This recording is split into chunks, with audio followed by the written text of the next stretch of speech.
এখানে দেখো আমি কিছুটা উচ্ছে নিয়ে নিয়েছি। উচ্ছের পরিমাণটা কিন্তু বেশি নিলে হবে না, তেতো হয়ে যাবে রান্নার স্বাদটা। খুব সামান্য উচ্ছে নিয়ে নিয়েছি, মানে 5-6টা উচ্ছে নিয়ে নিয়েছি, তোমরা উচ্ছে সাইজ বুঝে নিয়ে নেবে। আর এখানে আমি নিয়ে নিয়েছি সজনে ডাঁটা, এরকমভাবে কেটে নিয়েছি, এবং আলু নিয়ে নিয়েছি এইভাবে কেটে। আর দেখো এই কুমড়ো আমি এইভাবে লম্বা লম্বা করে কেটে নিয়েছি। তো এটা কিন্তু একটা নিরামিষ, একদম নিরামিষ একটা রান্না। আর উচ্ছে দিয়ে রান্নাটা। এখানে আমি কড়াই বসিয়ে দিয়েছি। দেখো কড়াইটা কিন্তু গরম হয়ে গেছে। কড়ার মধ্যে আমি তেল দিয়ে দেবো।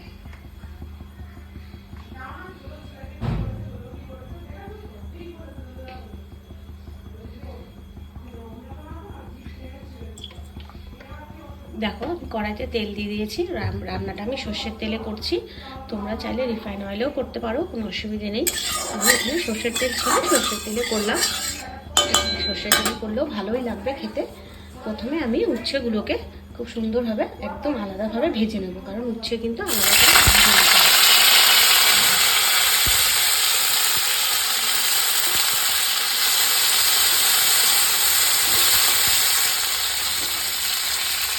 উচ্ছেগুলো দেখো এরকমভাবে ভেজে নিয়েছি, হালকা হালকা লাল লাল করে, খুব একটা বেশি কড়া কড়া করে ভাজিনি।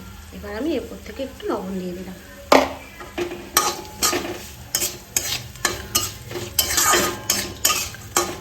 উচ্ছেগুলো কিন্তু এরকম হালকা হালকা ভেজে নিতে হবে, খুব একটা বেশি কড়া কড়া করে লাল লাল করে ভাজার দরকার নেই।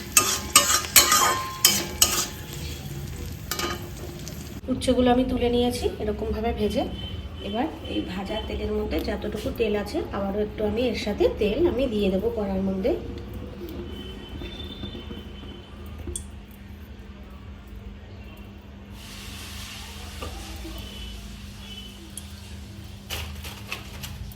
তেলটা একটু গরম হতে দেব।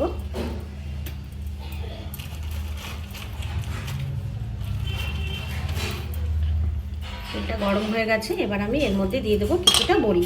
বড়ি কিন্তু বেশি দিতে হবে না, অল্প বড়ি দিলেই হয়ে যাবে।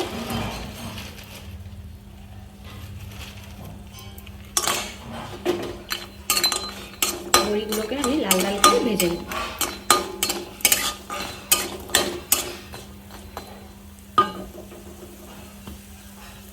দেখো বড়িগুলো আমি এরকমভাবে ভেজে তুলে নিয়েছি।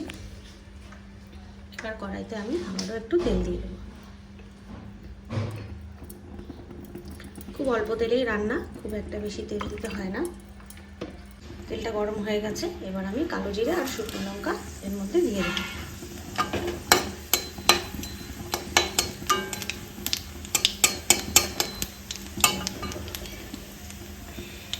কালো জিরে শুকনো লঙ্কাটা ভাজা ভাজা হয়ে এসছে। এবার আমি এক এক করে এই সবজিগুলো তেলের মধ্যে দিয়ে দেবো। কেটে রাখা যে সবজিগুলো ছিল আমার, ভালো করে ধুয়ে রেখেছিলাম, সবজিগুলো দিয়ে দেবো।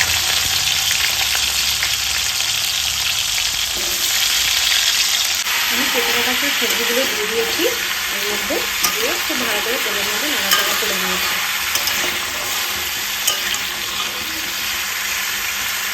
সবজিগুলো তেলের মধ্যে একটু ভাজা ভাজা করে নেব। সবজিগুলো থেকে কাঁচা সবজির যে একটা গন্ধ হয় সেটা চলে গেছে। এবার আমি এখানে লবণ দিয়ে দেবো। লবণটা তোমাদের স্বাদ অনুযায়ী দেবে। তাহলে সবজিগুলো খুব তাড়াতাড়ি নরমও হয়ে যাবে, এবং সবজিগুলোর মধ্যে লবণটা খুব ভালোভাবে ঢুকে যাবে।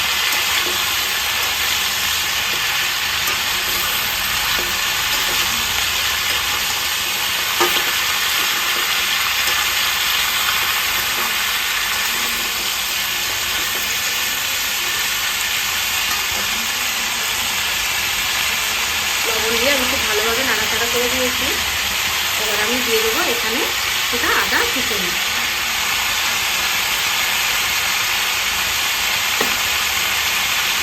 আদা কুচুনিটাও কিন্তু এর সাথে একসাথে ভাজা ভাজা করে নেব। এবার আমি এখানে হলুদ দিয়ে দেবো।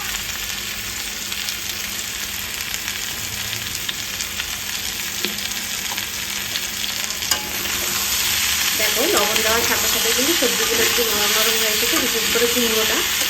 তার জন্যই আমি লবণ ছাড়া তেলের মতো ভালো করে নাড়াচাড়া করে নিয়েছি।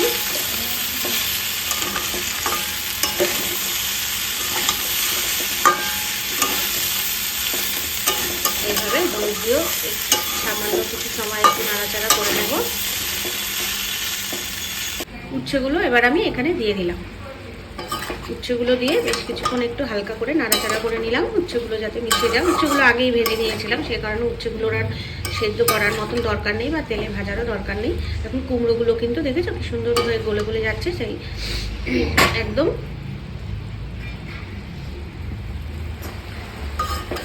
আর কোনো মশলা দেওয়ার দরকারই নেই এর মধ্যে। আমরা মশলা দিয়ে দিয়েছি, আর দরকার নেই। এই রান্নাটা কিন্তু এইভাবে খেলে কিন্তু খুব স্বাদের হবে, বেশি মশলা দিলে ভালো লাগে না। এবার আমি পরিমাণ মতন জল আমি দিয়ে দেবো।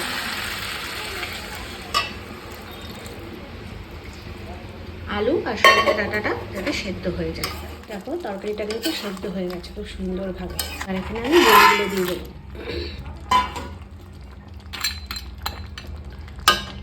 আর আমি দিয়ে দেবো 3টে কাঁচা লঙ্কা। তোমরা চাইলে কাঁচা লঙ্কা নাও দিতে পারো, কিন্তু একটু দিলে ভালো লাগে, নিরামিষ তরকারি ঝাল হয়নি একদম। এবার আমি দিয়ে দেবো মিষ্টি। মিষ্টিটা তোমরা তোমাদের স্বাদ অনুযায়ী দেবে।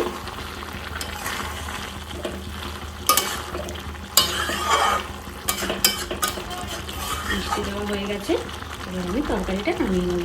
কত সুন্দর দেখতে হয়েছে। এবার আমি তরকারিটা নামিয়ে নেব। দেখো একদম তরকারিটা কিন্তু রেডি। তো এরকম একটা নিরামিষ তরকারি শুধু আদা বাটা দিয়েই করা যায়, উচ্ছে সজনে ডাঁটা এবং আলু বড়ি দিয়ে। তোমরা বাড়িতে একবার করে দেখো, এরকম নিরামিষ তরকারি গরম ভাতের সাথে কিন্তু খুব সুন্দর লাগে। তো আমার এই ভিডিওটা তোমাদের কাছে কীরকম লাগলো তোমরা কিন্তু অবশ্যই কমেন্ট করে জানাবে। এবং যারা নতুন বন্ধুরা আছে আমার চ্যানেলকে একটু সাবস্ক্রাইব করে দিও, তোমাদের কাছে অনুরোধ রইল। এবং আমার ভিডিওগুলো যদি তোমাদের ভালো লাগে তোমরা লাইক কমেন্ট শেয়ার অবশ্যই করো। তো আমার ভিডিওটা এখানে শেষ হচ্ছে বন্ধুরা। তো সবাই ভালো থাকবে, সুস্থ থাকবে।